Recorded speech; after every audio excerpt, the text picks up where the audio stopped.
Selamat malam kekasih-kekasih Tuhan. Kita berjumpa kembali dalam renungan malam GKJ Semarang Timur. Sebelum menerima berkat Tuhan, mari kita tundukkan hati sejenak dan izinkan Roh Kudus berkarya dalam hati kita. Mari kita berdoa.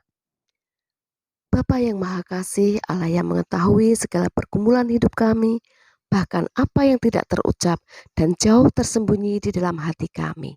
Engkau pun mengetahui. Dengan segala kerendahan hati dan penuh ucap syukur, kami berdoa. Bukalah mata hati dan telinga kami untuk kebenaran-kebenaran firman-Mu. Berilah hikmat marifat-Mu agar kami boleh mengerti setiap firman yang hendak kami terima. Dalam nama Tuhan Yesus, Juru Selamat kami yang sejati, kami berdoa. Amin. Sebagai dasar renungan kita pada malam hari ini, kita akan membaca firman Tuhan dari Lukas pasal 9 ayat 37 sampai dengan ayat 42. Lukas pasal 9 ayat 37 sampai dengan 42, demikian firman Tuhan. Yesus mengusir roh dari seorang anak yang sakit. Pada keesokan harinya, ketika mereka turun dari gunung itu, datanglah orang banyak berbondong-bondong menemui Yesus. Seorang dari orang banyak itu berseru, katanya, "Guru, aku memohon supaya engkau menengok anakku, sebab ia adalah satu-satunya anakku. Sewaktu-waktu ia diserang roh, lalu mendadak ia berteriak, dan roh itu menggoncang-goncangkannya, sehingga mulutnya berbusa. Roh itu terus saja menyiksa dia, dan hampir-hampir tidak mau meninggalkannya. Dan aku telah meminta kepada murid-muridmu supaya mereka mengusir roh itu, tetapi mereka tidak dapat." Maka kata Yesus, "Hai kamu angkatan yang tidak percaya dan yang sesat, berapa lama lagi aku harus tinggal di antara kamu dan sabar terhadap kamu? Bawa anakmu itu kemari." Dan ketika anak itu mendekati Yesus, setan itu membantingkannya ke tanah dan mengguncang-guncangnya. Tetapi Yesus menegur roh jahat itu dengan keras dan menyembuhkan anak itu, lalu mengembalikannya kepada ayahnya. Maka takjublah semua orang itu karena kebesaran Allah. Demikianlah firman Tuhan. Berbahagialah kita yang mendengarkan firman Tuhan dan yang tekun untuk melaksanakannya. Haleluya. Amin. Bapak, Ibu, Saudara yang dikasihi Tuhan, tema renungan malam kita pada hari ini adalah jangan hidup dalam kecemasan.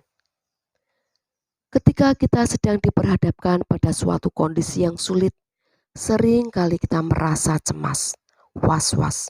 Apakah kita mampu melewati masa sulit itu?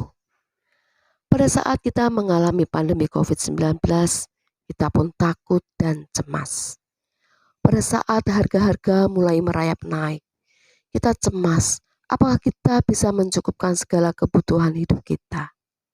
Pada saat kita diminta untuk bergabung dalam pelayanan, kita menolak karena kita takut tidak bisa melakukan tugas pelayanan itu.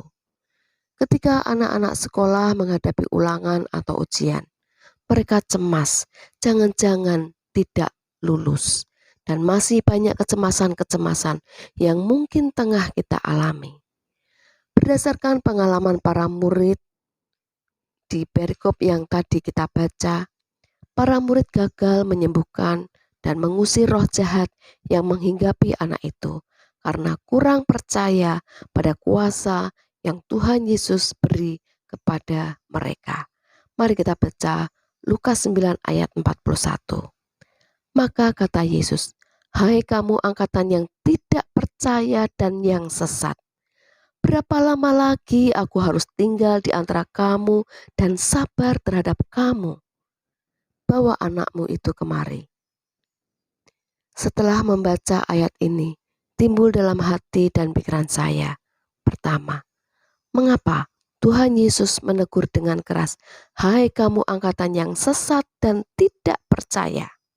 Dua, Mengapa para murid gagal menyembuhkan anak itu?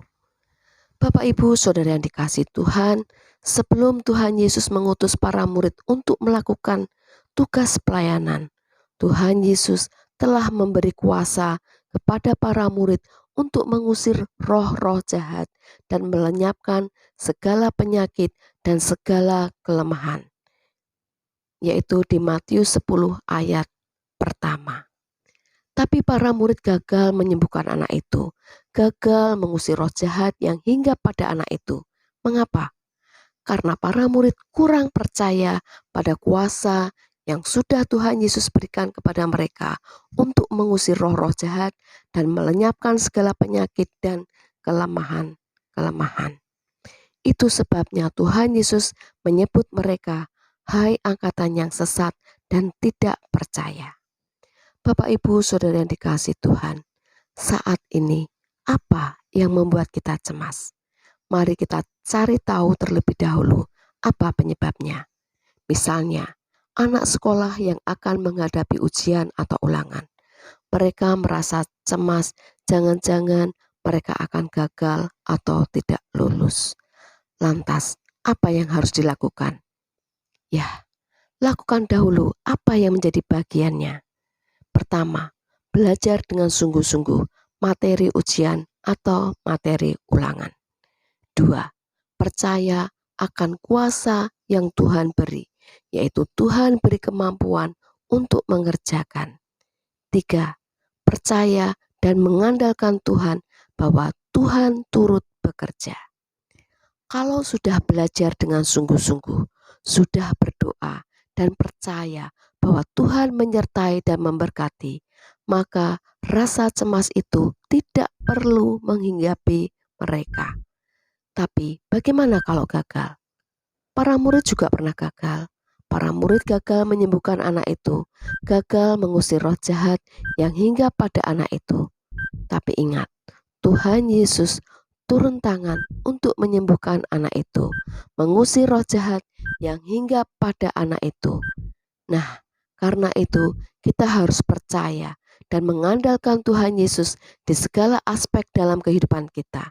Kita harus berani melangkah, harus berani melakukan apa yang menjadi bagian kita atau tugas kita dengan keyakinan bahwa Tuhan Yesus akan memampukan kita. Kalau kita gagal, Tuhan Yesus tidak tinggal diam. Tuhan Yesus akan turun tangan. Tuhan Yesus akan melakukannya untuk kita. Tuhan Yesus sanggup. Tidak ada yang mustahil bagi Dia. Maka apa yang harus kita cemaskan? Selamat untuk menyusuri kehidupan dengan percaya penuh dan mengandalkan Tuhan Yesus. Tuhan Yesus senantiasa menyertai dan memberkati kita. Mari kita berdoa. Seperti Engkau memberi kuasa kepada para murid, demikian juga Engkau memberi kuasa kepada kami. Tuhan Yesus, mampukan kami untuk percaya, bersandar, dan mengandalkan Engkau dalam segala aspek kehidupan, sehingga kami terlepas dari segala rasa cemas. Ampuni kami yang sesat dan kurang percaya ini. Dengan pertolongan Roh Kudus, kami mau belajar untuk percaya, bersandar, dan mengandalkan Engkau. Terima kasih Tuhan Yesus atas firman-Mu pada malam ini yang menegur, menguatkan, dan menghibur kami. Terima kasih Tuhan Yesus atas penyertaan-Mu yang sempurna di dalam hidup kami. Terima kasih atas berkat-berkat yang Tuhan limpahkan dalam hidup kami dan yang Tuhan persiapkan bagi kami.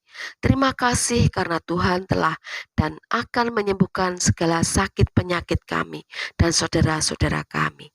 Terima kasih Tuhan Yesus karena Engkau telah menjadi juru selamat kami yang sejati. Amin.